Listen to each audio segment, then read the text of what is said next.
মাওনারহাটে ঘুরতে ঘুরতে এবার কিছু একটা খাবার পেলাম। চাচা কেমন আছেন? বলো কি কি আছে আপনার কাছে? ভাই কয়েল জিলাপি। কয়েল জিলাপি, হ্যাঁ, এটার নাম কি? এটা হলো এক পেটে জিলাপি। এক পেঁচে জিলাপি। আচ্ছা, আমিরটি। আমিরটি কত করে দাম, কিভাবে বিক্রি করেন?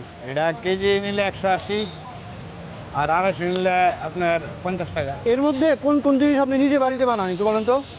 এই মুরালি, লাল মুরালি, সাদা মুরালি, নিমকি। ওটার নাম যেন কি বললেন? কয়েল কি? এটা কয়েল জিলাপি। কয়েল জিলাপি। আমাকে দেন তো খাই।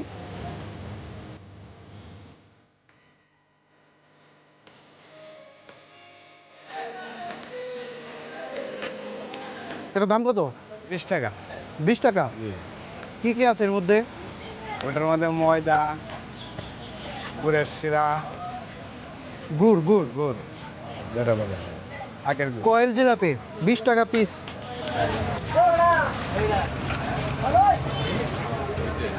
সাধারণত চিনির রাজ্যে গুড়ের জিলাপিটা এখন খুব কমই পাওয়া যায়, তবে গ্রাম বাংলার হাটগুলোতে এখনো পর্যন্ত এটা ধরে রেখেছে।